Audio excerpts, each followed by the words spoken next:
तो नमस्कार, स्वागत है आप सभी का एजुकेशन मंत्रा में। दोस्तों, इस वीडियो में कुछ महत्वपूर्ण खबरें देखेंगे जो आप सभी के लिए काफ़ी महत्वपूर्ण रहने वाली हैं। तो दोस्तों, सबसे पहली खबर है 69,000 शिक्षक भर्ती की।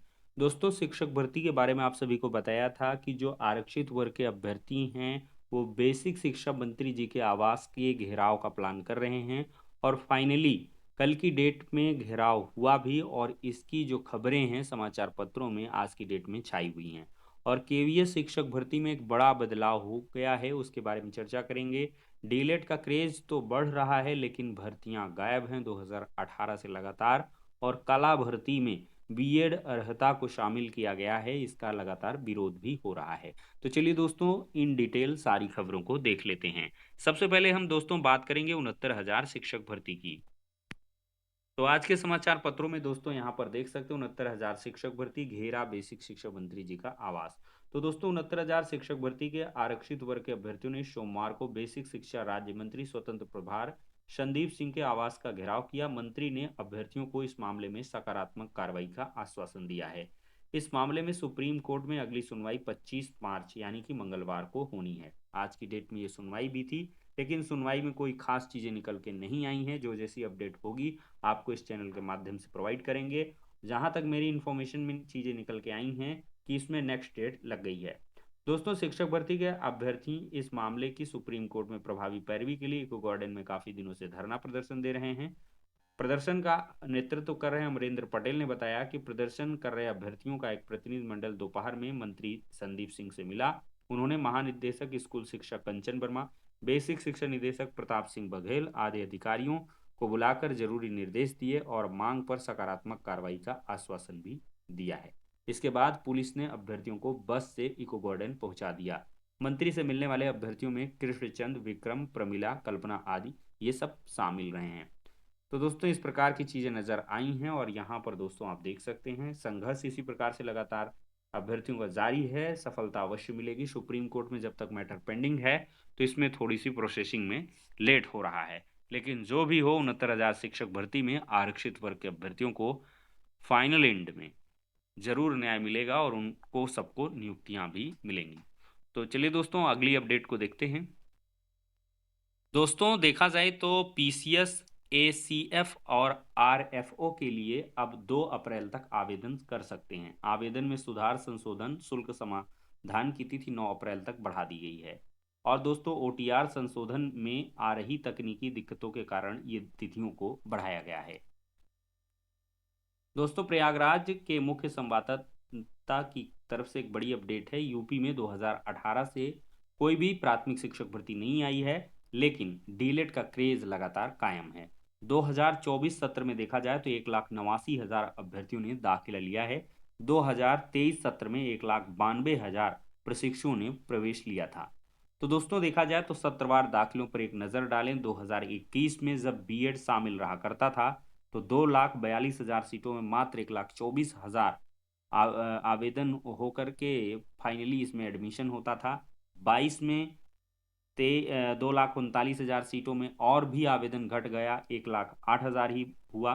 फिर जब यहाँ पर बीटीसी को ही अलाउ किया गया 2023 में, लगभग 2 साल होने को हैं न्याय हुए, तो 2,38,800 जो सीटें थी उसकी कंपैरिजन में 1,92,000, लगभग 90,000 यहाँ पर एडमिशन ज़्यादा हो गया डीएलएड का। 2024 में भी 2,39,500 सीटों में 1,89,000 अभ्यर्थियों ने डीएलएड में दाखिला लिया है। ये काफ़ी बेहतरीन है।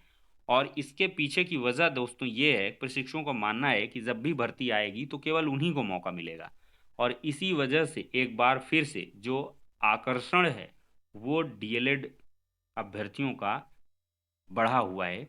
और सबसे बड़ी वजह यही है कि इसमें से बीएड को बाहर कर दिया गया। अब सिर्फ और सिर्फ यहाँ पर डीएलएड अभ्यर्थी ही अप्लाई कर सकते हैं। और उत्तर प्रदेश ही नहीं, बिहार, राजस्थान, मध्य प्रदेश, दिल्ली आदि जैसे जो मतलब प्रोमिनेंट स्टेट हैं या जो और जगहों से भी वैकेंसी आती हैं, केंद्र शासित प्रदेशों से, केंद्र से सेंट्रल से जो वैकेंसी आती हैं, केवीएस हो गया, डी ट्रिपल एस बी हो गया, एनवीएस हो गया, इन सब में भी सिर्फ डीएलएड को ही आवेदन करने का पीआरटी में अवसर रहता है। इसी वजह से डीएलएड का लगातार क्रेज बढ़ रहा है। दोस्तों एक बड़ी अपडेट है, कुलपति को ज्ञापन सौंपा गया है। केवीएस और एनवीएस के नए भर्ती प्रारूप में बदलाव चाहिए और केवीएस एनवीएस से दोस्तों बीएड की अनिवार्यता को हटाने के लिए यहाँ पर कहा गया है। दोस्तों केवीएस और नवोदय की ओर से जारी नए नियमों में कला विषय के शिक्षकों की भर्ती के लिए बीएड डिग्री अनिवार्य करने पर बीएफए और एमएफए के छात्रों ने नाराजगी जताई है। कला एवं शिल्प महाविद्यालय के विद्यार्थी सोमवार को लखनऊ विश्वविद्यालय में एकत्र हुए। छात्रों ने केवीएस व एनवीएस के अफसरों के खिलाफ नारेबाजी की है। छात्रों ने शिक्षक भर्ती बीएड डिग्री की अर्हता समाप्त करने की बात कही है।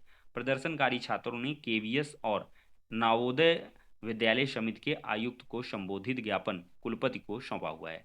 छात्रों ने कहा कुलपति इस मामले में दखल दें।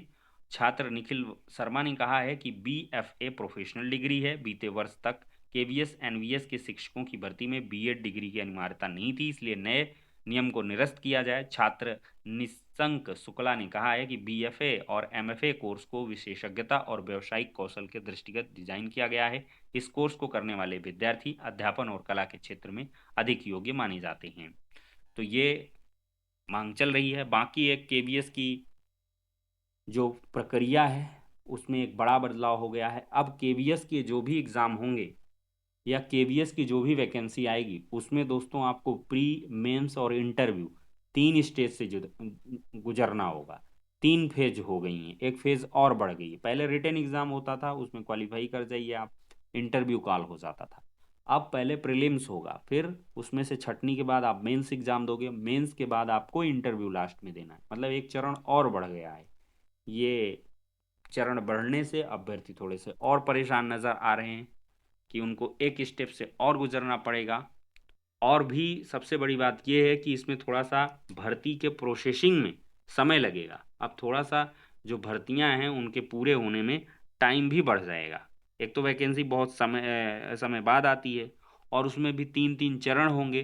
तो ऐसे में विद्यार्थियों की जो नाराजगी है सोशल मीडिया प्लेटफॉर्म पर दिखाई पड़ रही है। खैर ये नियम आ चुका है, इसकी बातें चल रही हैं। अप्रैल में जो भी नोटिफिकेशन आएगा उसमें आई थिंक ये न्यू जो रूल है इम्प्लीमेंट होता हुआ दिखाई पड़ेगा।